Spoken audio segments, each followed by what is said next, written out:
in the last 12 months. But the top three, by a large order of magnitude: global warming, poverty alleviation, and human rights.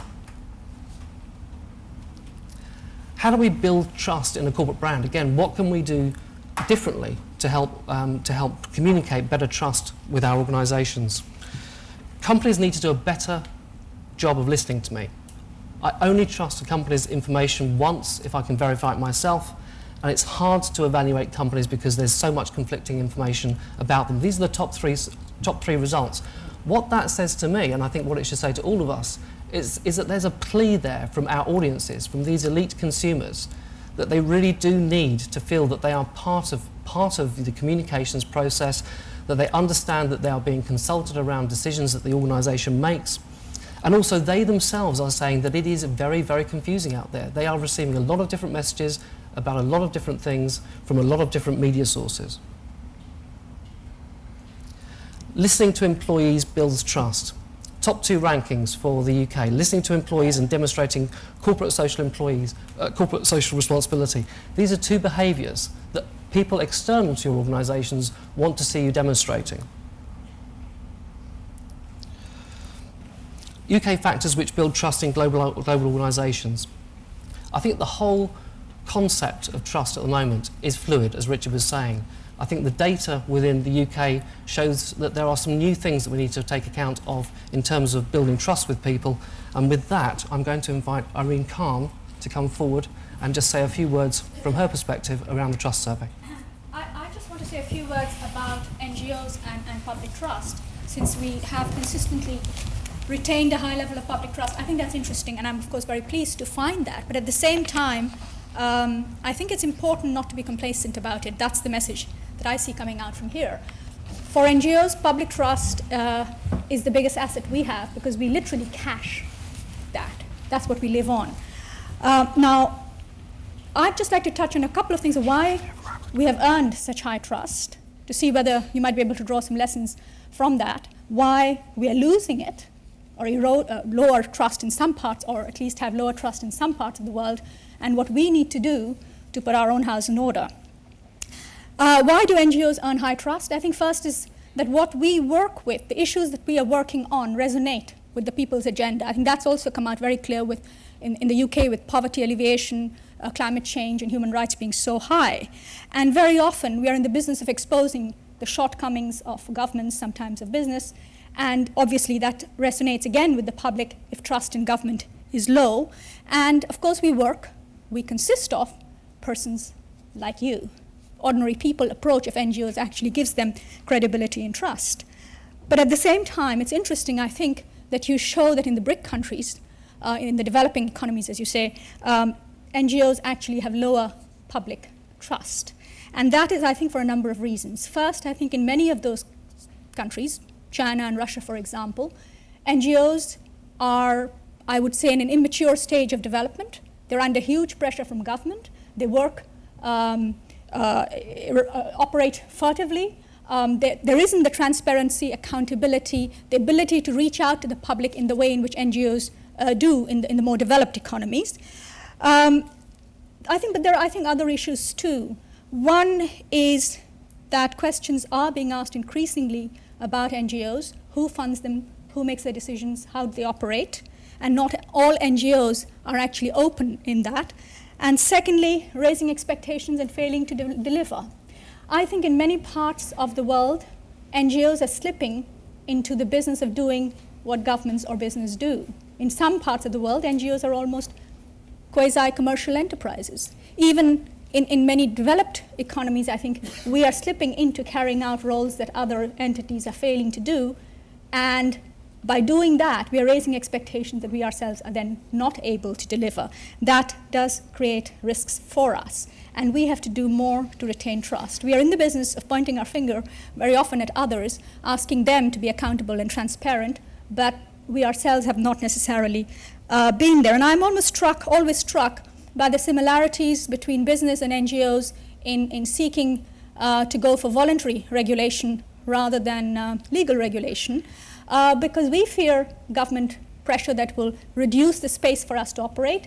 Business usually says the same thing to us as well. So I think it's an interesting debate that we need to have there more often between NGOs and business.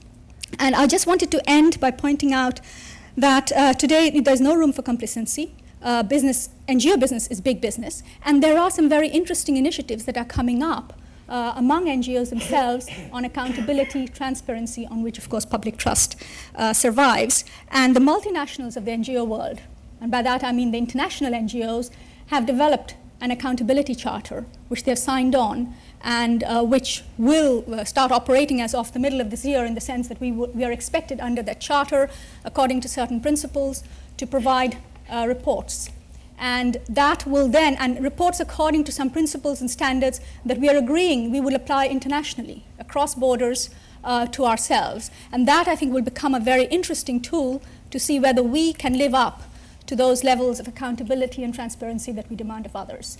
I think if we fail, we will see that rather nice pink line going up beginning to slide. I think there's a real risk.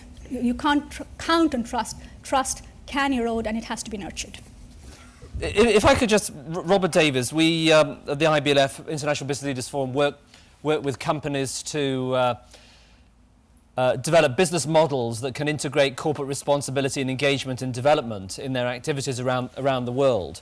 And just stop my telephone text message happening.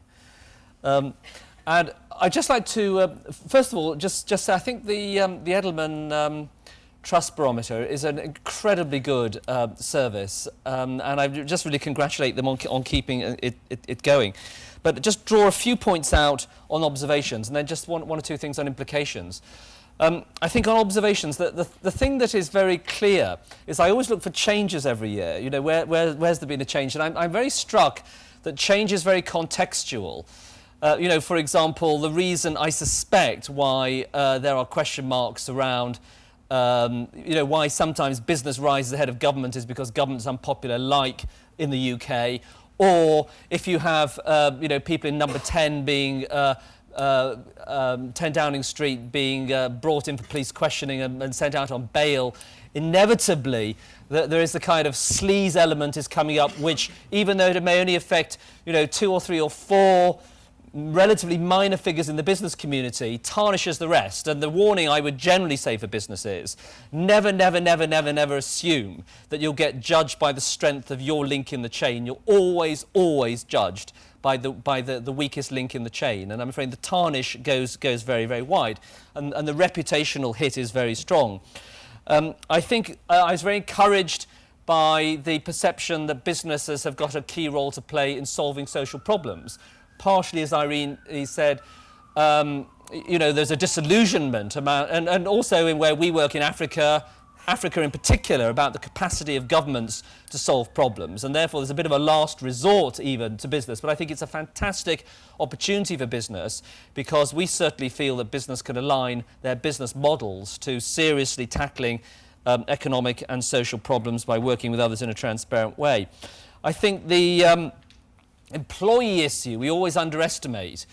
I am unconvinced, incidentally, that working with a lot of companies that are being campaigned against in various ways, I'm always unconvinced, and even having worked with Nike at the height of the sweatshop time, that the hit on sales is ultimately the thing that turns the company. I actually think that what we underestimate is there is a real trauma in top management in dealing with the constant grind of campaigns against them. It is enormously distracting. The transaction costs involved are very, very, very, very high. And also the employee hit is enormously important.